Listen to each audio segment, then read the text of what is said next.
Halo semua, pada perkuliahan instrumen tes selanjutnya, kita akan membahas materi tentang tes bakat. Sebelum kita masuk materi, kita kenalan dulu yuk sama teman-teman dari kelompok 7 yang udah nyusun materi ini. Yang pertama, ada Fajria. Yang kedua, ada Siti Khoiroh. Yang ketiga, ada Anissa Nurwahidah. Yang keempat, ada Mutmainah. Nah, sekarang kita masuk ya ke materi sejarah tes bakat. Kemunculan tes bakat diawali dengan kesadaran para psikolog yang merasa bahwa tes intelijensi hanya mengukur aspek tertentu dari intelijensi. Dalam hal ini, tidak semua fungsi penting terwakili karena cakupannya yang terbatas. Hal ini terlihat dari sejumlah tes yang disebut tes intelijensi selama tahun 1920-an, selanjutnya dikenal sebagai tes bakat sekolah. Aplikasi praktis tes selanjutnya menunjukkan perilaku dikembangkan tes multi bakat, multi-pen aptitude test, karena sarana untuk menyusun tes semacam ini telah tersedia.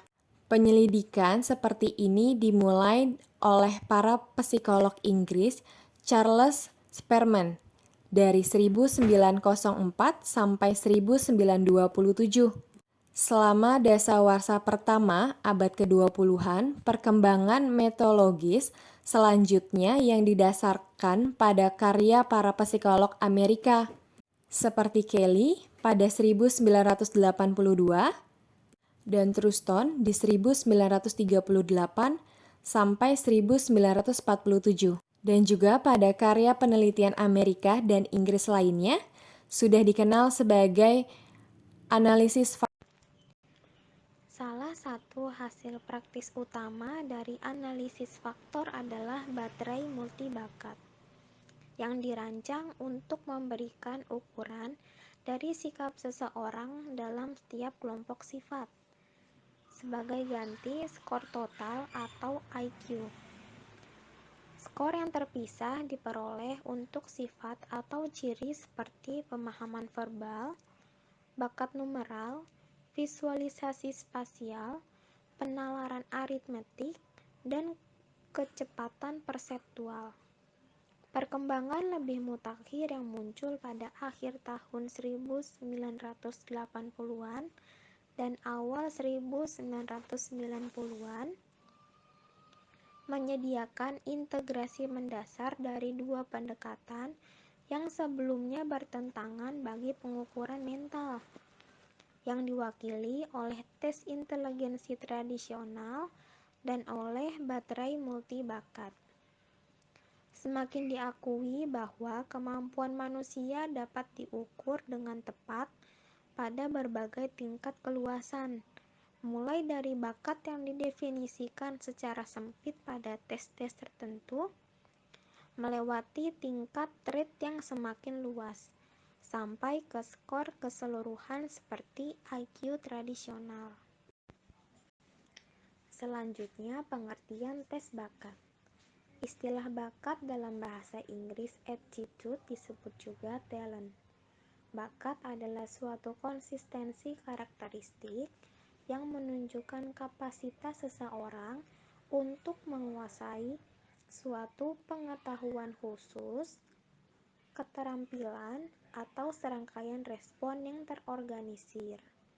Tes bakat adalah tes yang dirancang untuk mengukur kemampuan potensial seseorang dalam suatu jenis aktivitas dispesialisasikan dan dalam rentangan tertentu.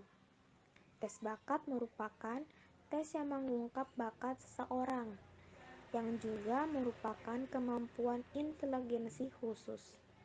Dengan mengetahui bakat seseorang, maka proses pendidikan dapat diarahkan pada bidang-bidang yang sesuai, sehingga akan lebih mudah untuk mencapai hasil. Selanjutnya, tujuan tes bakat. Pertama, dapat membantu seseorang untuk mengerti sesuatu yang mungkin dapat atau tidak dapat berhasil dikerjakannya. Kedua, mengidentifikasikan kemampuan potensial yang dimiliki individu. Ketiga, mendukung pengembangan kemampuan istimewa atau potensial individu tertentu.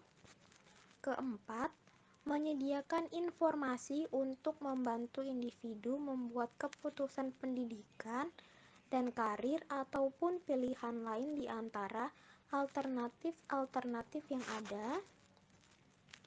Kelima, membantu memprediksi tingkat sukses akademis atau pekerjaan yang bisa diantisipasi individu.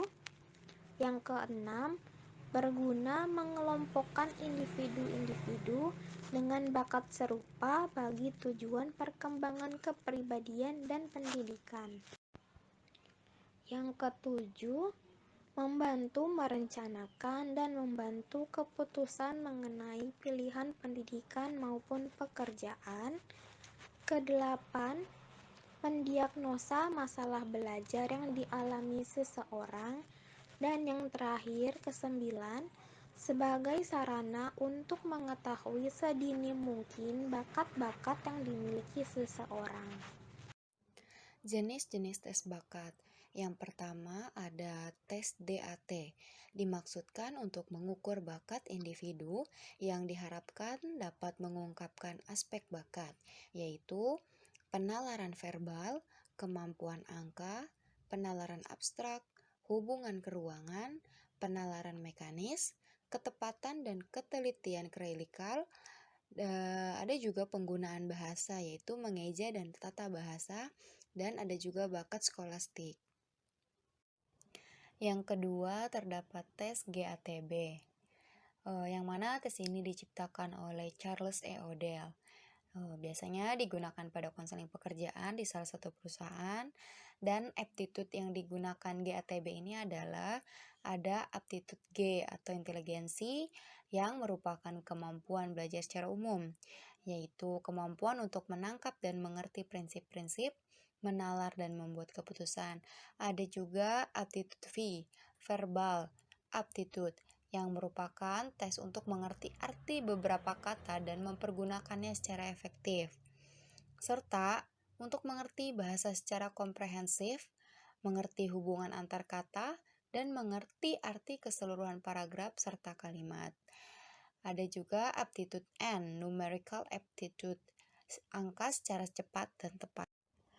Terdapat juga aptitude S atau spasial, yang merupakan kemampuan berpikir secara visual pada bentuk geometris dan untuk menangkap objek 3 dimensi, serta mengingat hubungan dari gerakan objek dalam satu ruangan. Ada juga aptitude P atau front perception, yang merupakan kemampuan untuk melihat bagian-bagian suatu gambar, benda, dan grafik, membuat perbandingan dan memperbedakan secara visual, dan melihat perbedaan yang nyata pada bentuk atau bayangan.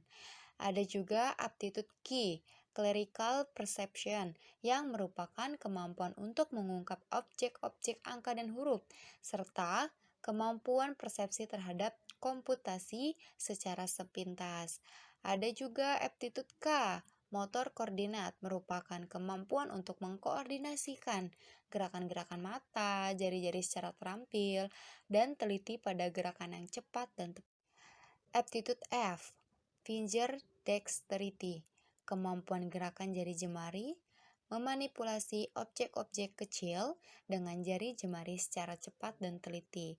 Aptitude M, manual dexterity, merupakan kemampuan untuk menggerakkan tangan dengan mudah dan terampil, untuk bekerja dengan tangan dalam menempatkan dan memindahkan sesuatu. Yang ketiga ada jenis tes bakat, yaitu tes FACT.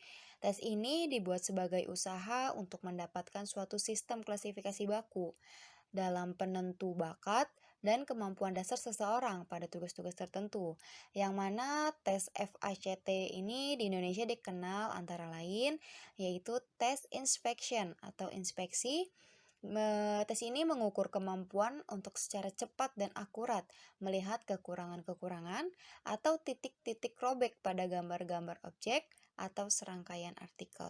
Jenis-jenis tes bakat. 2. Tes kode dan ingatan. Aspek yang diukur: 1.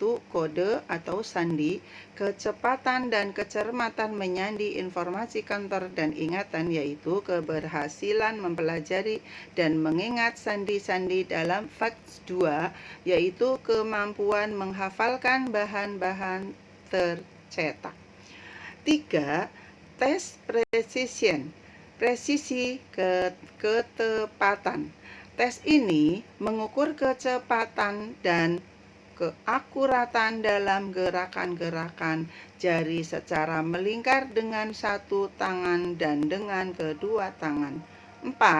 Tes merakit objek. Tes merakit objek mengukur kemampuan untuk mengenal, mengetahui, dan membayangkan bentuk suatu objek yang disusun dari bagian-bagian tertentu yang terpisah. 5. Tes skala dan grafik.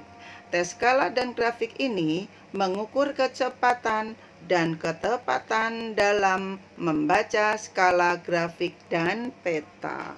Jenis-jenis tes bakat. 6. Coordination. Koordinasi. Tes ini mengukur kemampuan untuk mengkoordinasikan gerakan-gerakan lengan dan tangan, hands and arm. Coordination. 7. Tes pemahaman. Tes ini mengukur kemampuan membaca dan memahami untuk melihat alasan yang logis serta mengambil keputusan dengan merangkap makna dari situasi-situasi yang praktis. 8. Aritmatik berhitung. Tes ini mengukur profisiensi atau kecakapan dalam 4 hal: proses berhitung dalam penjumlahan, pengurangan, perkalian, dan pembagian.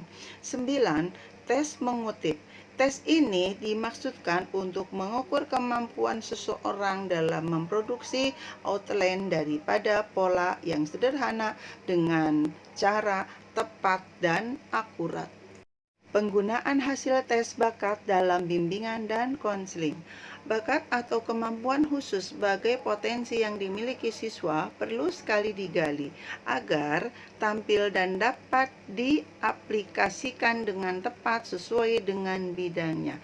Hal ini penting sekali diterapkan dalam program layanan, bimbingan, dan konseling di sekolah, yaitu untuk mengetahui kekuatan dan kelemahan kemampuan siswa agar mampu memahami dirinya, pemahaman diri, terutama bakat-bakatnya. Dengan mengetahui secara jelas kekuatan dan kelemahan dirinya sendiri, siswa akan mampu untuk membuat perencanaan dan keputusan untuk masa depan. 1. Bagi guru pembimbing, pemahaman diri individu secara positif dan dinamis, memahami kekurangan dan kelebihan individu, penempatan dan penyaluran, dan kelanjutan studi dan pekerjaan. 2. Bagi peserta didik, untuk mengetahui potensi diri dengan mengetahui bakat yang dimiliki, kita jadi tahu potensi kita dan bisa dikembangkan. 2. Untuk merencanakan masa depan dengan mengetahui bakat yang dimiliki, kita bisa merencanakan mengembangkannya. Dengan demikian juga turut merencanakan masa depan. 3. Untuk menentukan tugas atau kegiatan dengan mengetahui bakat yang dimiliki, kita bisa memilih kegiatan apa yang akan kita lakukan sesuai dengan bakat yang kita miliki. Berikutnya kesimpulan. Tes bakat adalah tes yang mengungkap bakat seseorang yang juga merupakan kemampuan intelijensi khusus. Tes bakat Pembedaan adalah yang dibuat dengan maksud agar dapat mengukur kemampuan mental dari beberapa faktor, bukan hanya satu faktor saja, sehingga skor yang dihasilkan tidak pula hanya satu, akan tetapi ada beberapa sesuai dengan kemampuan yang diukur. Untuk mengetahui bakat individu secara tepat, perlu dilaksanakan pengukuran psikologis dengan menggunakan beberapa instrumen tes bakat, di antaranya yaitu Facts, Date, and Gap. Terima kasih. Sekian presentasi dari kelompok 7 malam ini. Semoga apa yang dipresentasikan ini bisa bermanfaat untuk teman-teman semua. Terima kasih.